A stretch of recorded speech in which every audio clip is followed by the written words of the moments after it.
Taiwan could feel that this democracy that our parents and generations before them had built for us was slowly getting chipped away. And it became clear that not only was this fight for democracy and freedom not over yet, but we're now facing our biggest challenge. It's become the mission of us here at Forward Alliance, me and my partners, our volunteers, to do something about it. Enoch Wu is the founder of Forward Alliance, a Taiwanese NGO committed to building up societal resilience in Taiwan. In a country of 24 million people, there are only approximately 16,000 first responders, meaning there is just one first responder per 1,500 civilians, whose goal is to flatten that ratio. We train them on emergency response, on trauma medicine, on search and rescue, on setting up redundant communication networks, on setting up shelters. These are all the skills that every community can and must do in a crisis. Wu and his team have equipped tens of thousands of Taiwanese with skills they would need in a natural or man-made disaster. If we can make democracy work better, if we can make this country more resilient, that really is the only way to keep and protect our home. We can't treat democracy like a heritage that's just passed down. You can't take it as a given. You have to invest in it. You have to improve on it. This is American Thought Leaders, and I'm Yanya Kellick. Enoch Wu, such a pleasure to have you on American Thought Leaders. Thanks for having me. So you started, born in America, you ended up in Hong Kong at Goldman Sachs, an executive director, and then at a surprisingly late age, you joined the Taiwanese Special Forces. So explain to me how this all fits together. First, I'm from Taiwan. Taiwan is my home. I was born in Chicago, incidentally, because my father was getting his PhD at the University of Chicago in political science. This was in the 70s and early 80s. And between studies, I came along. But after he got his degree, we came home. I spent several years of my life abroad. I attended high school eventually and then university in the US and got a job overseas. But came back to Taiwan in my early to mid 30s. And, folks often ask me, why did you come back to Taiwan? As if that is an odd choice. For me, it couldn't have been a more natural choice. I want to tell you about the Taiwan that I grew up in, which I think explains a big part of why it is that I decided to come home. Despite a career that probably some folks might think would be more interesting or more worthwhile abroad. You have to understand, Taiwan was not always the place it is today. My parents' generation, they made a lot of sacrifices fighting for democracy. A lot of the uncles and aunties I knew growing up, they were political prisoners. They were beaten and tortured while detained. A lot of them still are scarred even to this day. And it's because of that generation's sacrifices that by the time I was in high school, Taiwan became a democracy. We elected our leader for the first time. This was in 1996, such a proud moment for the entire country because generation after generation, sacrifices led to something. We finally had a voice. We finally had our vote. We could finally decide for ourselves what we wanted to do, where we wanted to go. We were finally free. We were citizens. And that's the Taiwan I grew up in, full of hope, full of promise. And after I graduated from college, when I got my first job, this was in the early 2000s, China was all the rage. China had just joined the World Trade Organization. Almost every company wanted to invest in China. Every government wanted to build and deepen trade relations. Almost every parent wanted their kid to study Mandarin. What I also saw was the Chinese government abusing that growing economic clout that it had. I mean, we're here sitting in 2026 having a conversation, and it's clear to all of us now how the Chinese government has stolen technology, stolen intellectual properties, how almost every single country that did business with China has lost out in the long term in terms of our national competitiveness. But closer to home, what the Chinese government was doing with its economic clout was diminishing Taiwan, because to the Chinese Communist Party, Taiwan has always been that obsession that it wanted to control one way or another. And so by the time I entered the workforce, what we saw was China telling the rest of the world, if you want to do business with us, if you want to engage with us, well, there are certain red lines that you can't cross, and Taiwan is among them. And you can't recognize Taiwan. If you want to do business with us, you must exclude Taiwan from international organizations. You must bar us from public health conversations, even when Taiwan had the life-saving knowledge to help other countries, right? And that's what I saw. And I think every single son and daughter of Taiwan could feel that this democracy that our parents and generations before them had built for us was slowly getting chipped away. And it became clear that not only was this fight for democracy and freedom not over yet, but we're now facing our biggest challenge. Once you see that, it's very hard to unsee it. It's very hard to look away. And it's become the mission of us here at Forward Alliance to do something about it. And we do something about it by investing in the democratic experiment that was handed down to us, by improving it, by calling for political reform. We do something about it by building resilience, organizing communities, and training volunteers. We do something about it by promoting citizenship and encouraging folks to volunteer and to enter public service. Because if we can make democracy work better, if we can make this country more resilient, that really is the only way to keep and protect our home. We're still fighting for our freedom. We're still fighting for our democracy. When I was born, generations before us were fighting an autocracy, a dictatorship internally. And now the forces that we're dealing with are external, but it is the same fight. One of the things that comes to mind, and regular viewers of American Thought Leaders might be tired of me talking about this, but I'm deeply enamored by civil society. And that's one of the reasons why I appreciate Taiwan so much, and why, we're having this interview to some extent, because I think your organization is like a beautiful example of civil society at work. And the Chinese Communist Party has an entire department, one of the best funded, the United Front Work Department, committed to subverting or destroying all civil society. And I want people to understand this and how different these types of efforts that you're doing are. Tell me what it is that you do. What it is that you train people to do, and how is this helping in this civil society effort?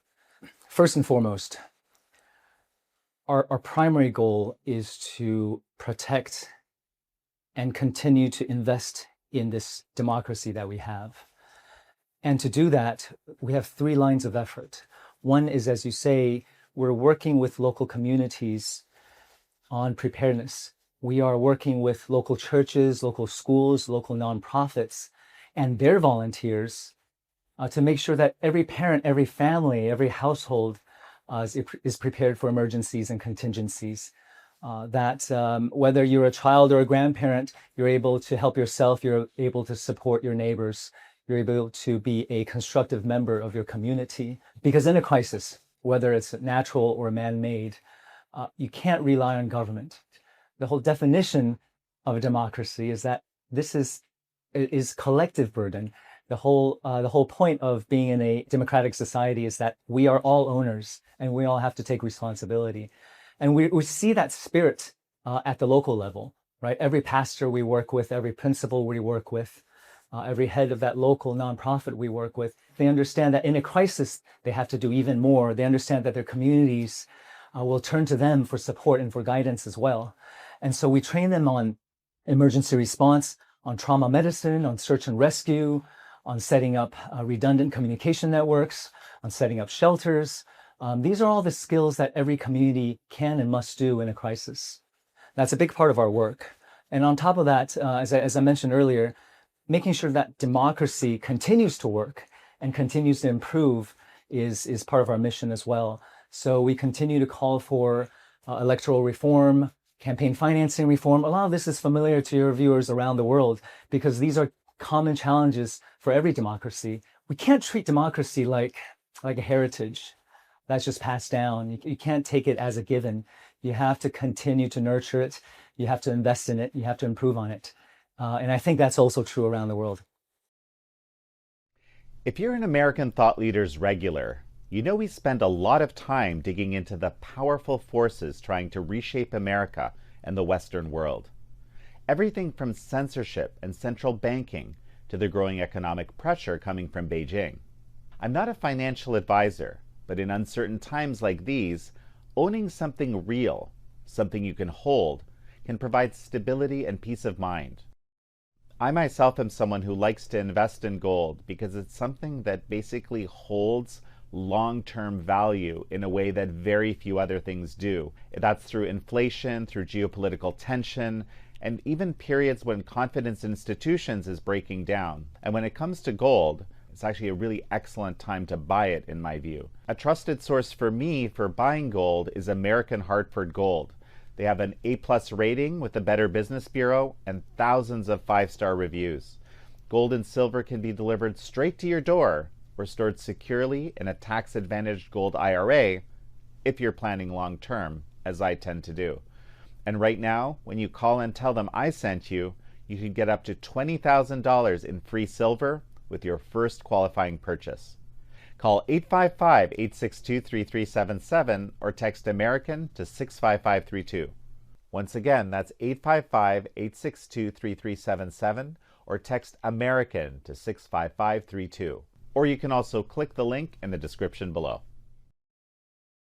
So as you're saying all this, I find myself thinking, you decide at age 30, come to Taiwan, do your military service, but somehow you get into special forces. How does that happen? And how does that connect with this work that you're doing today? It was saying that Taiwan was losing its international space day by day by day. I could see it in Hong Kong. My fellow Taiwanese could see it in the US, in Europe, around the world, because this campaign to diminish Taiwan, this campaign to erase Taiwan, this campaign to remove Taiwan from the world map was being waged globally. Once you realize what's happening, you can't ignore it. You can't look away. And for me, it meant spending every day, every productive hours of my life to do something about it. We have a system of national service, and it's compulsory for every male to serve. I think the athlete in me wanted a challenge, wanted my experience to be as meaningful as possible. And when I served, this was one of the options. I put my hand up and said, all right, I would like to give jump school a try. And so I had a very rewarding time in the military, in the Army, made lifelong friends. And I saw, firsthand the men and women who not only served their mandatory time like me, but who devoted their entire lives to military service. And I saw that, these folks are just like me in that they want the best for our country. They want their contribution to mean something, and they want to improve. They're hungry for training. And so, later on, as I entered, as I entered the government, as I did work in the national security space, oftentimes I would hear, international friends ask, what is the state of Taiwan's defense? Do Taiwanese people really care about your security, about your future? For me, that was never a debate. I knew from personal experience that everyone in Taiwan, if given the opportunity, would help their neighbors, would help their community, would be happy to serve. Yet there were so many questions about Taiwan's willingness to defend itself.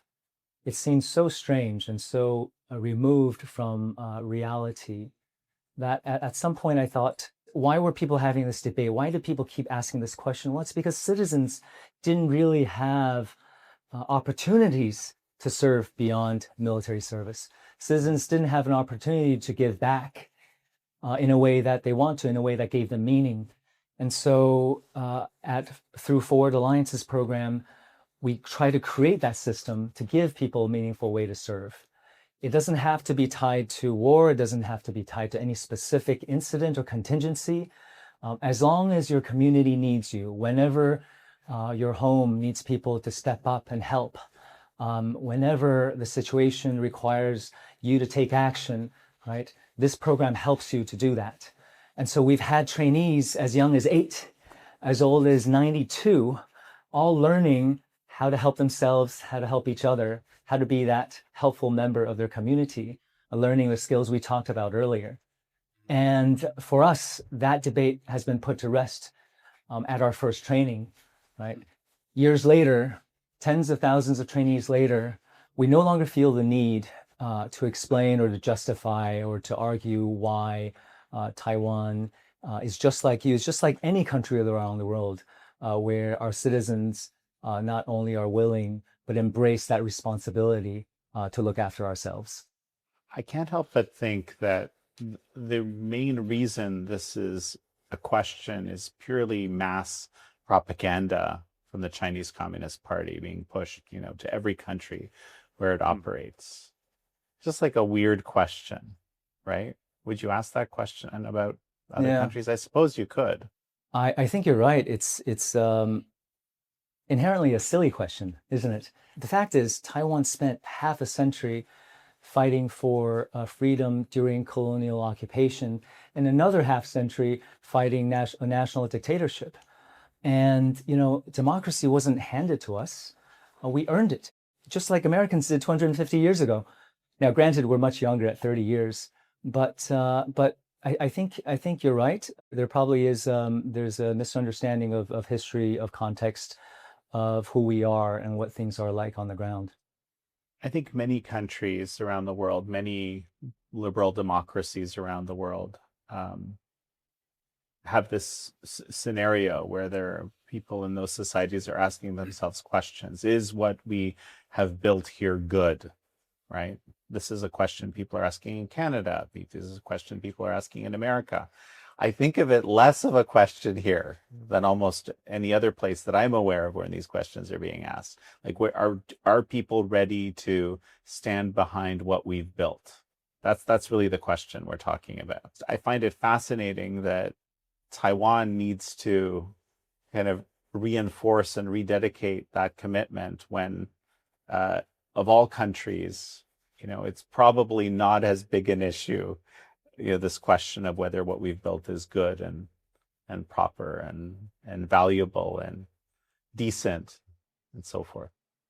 To suggest that as a Taiwanese, somehow I don't care about my security or that I'm not invested in in my children's future, it's a little patronizing. Mm-hmm. Yeah. But our hope is that our work at the grassroots level and all the way up to the government's initiatives to reform the military, to build a more resilient public sector, a more prepared citizenry. Our hope is that all of that can put this question to rest. Let's say a conflict across the strait erupted tomorrow. What would that look like here, and what would that look like for people across the ocean? Let's look at the closure of the Strait of Hormuz, the invasion of Ukraine, and a couple of years ago, the effect of a pandemic on supply chains and how that disrupted the global economy, how that affected the price of grain and energy, and even whether you're able to buy your next car, right? All that effects combined would still pale in comparison to the effects of a conflict in the Taiwan Strait. And it doesn't even have to be all-out war, right? Even a blockade scenario would have tremendous consequences. More than half of global trade passes through this region of the world. More than half of global trade goes through the Indo-Pacific. And so, And there's a bit of an irony there too, because this, of course, would affect, Chinese shipping quite a bit. I mean, massively, right? It would affect the global economy for sure.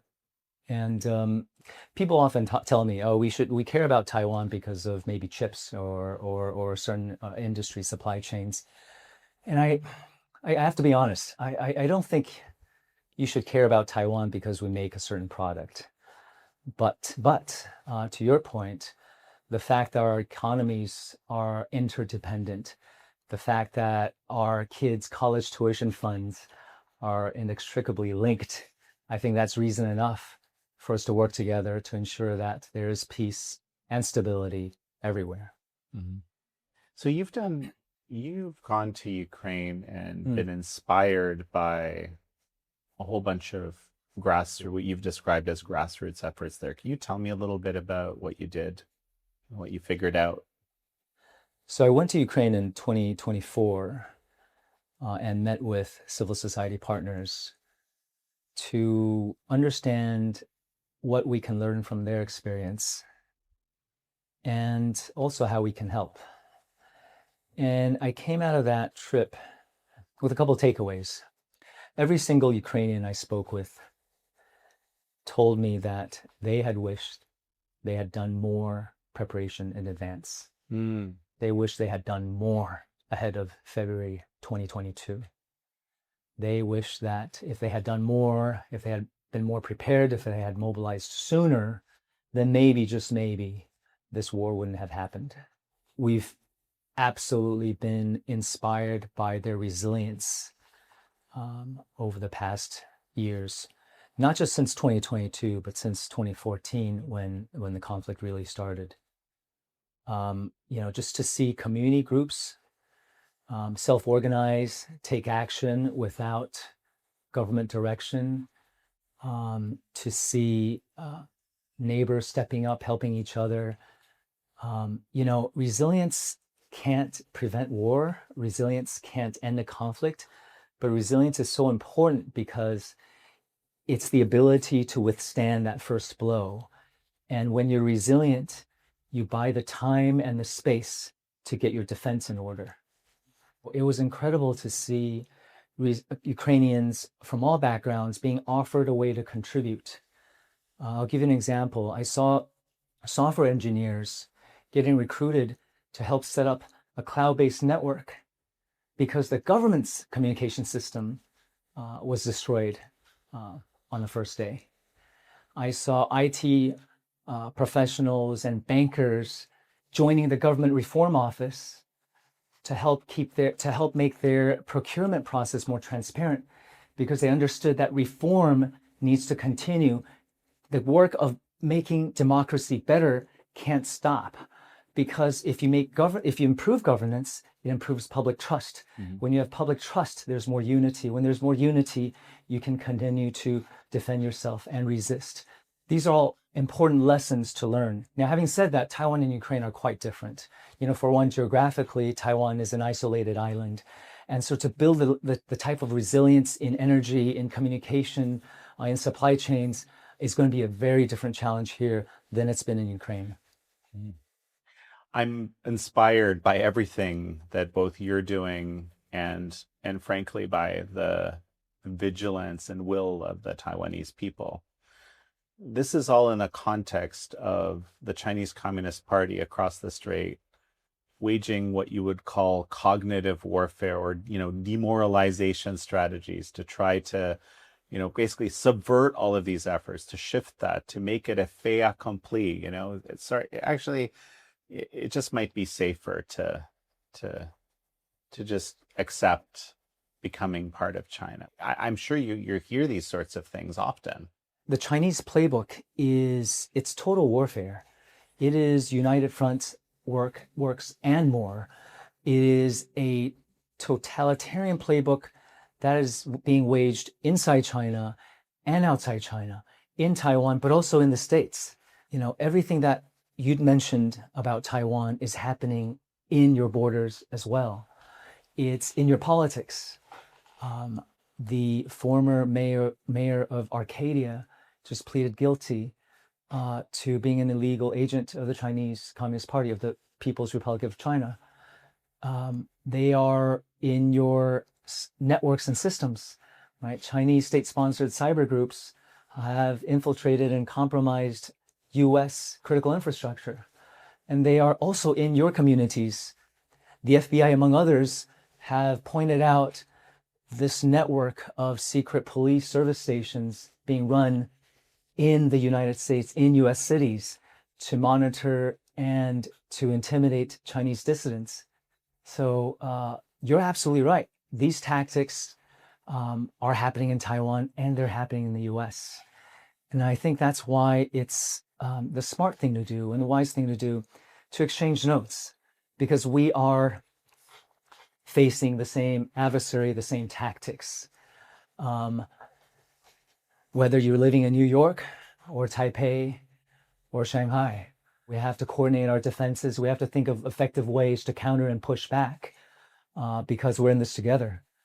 You talked about how there's this sort of integration between aspects of the economy in the US and Taiwan, but the Chinese Communist Party's strategy has been to integrate itself into the global economy, to make itself too big to fail. The argument might be, well, we really have to kind of, I guess, work hand in hand with the Chinese Communist Party because we don't want to create, global economic mayhem, right? I think that might be the argument that Chinese officials might make when speaking with American officials or Taiwanese. I think you're absolutely right. For the last 20, 30 years, the global consensus was indeed, let's partner with China, let's grow our markets together, and let's prosper together. What we found out, though, was that in the process, China wasn't playing by the same rules. China was compromising our economic security by unfair practices, by stealing technology, by taking our intellectual properties. And so I think what we did collectively was we prioritized short-term profits, and we forgot and we lost sight of the fact that we were losing our longer-term competitiveness. And so that premise is no longer true. And so right now, I think our goal should be to ensure that we are resilient, not just conventionally, but economically as well. And that means diversifying our supply chains and making sure that we are not held hostage by the Chinese Communist Party. So this really is a form of resilience, what you're describing here, actually, right? You're building all this capacity amongst civil society and just communities across Taiwan. And here, this is really the economic variant that now you're talking about. Absolutely. Resilience doesn't come cheap. And in our singular focus on efficiency and cost management, we've all lost sight of resilience. And so Taiwan is building the redundancies in our supply chain that's required to ensure economic resilience. And countries around the world are doing the same. And they're looking at their key vulnerabilities and choke points in their supply chains and looking to rectify this structural issue.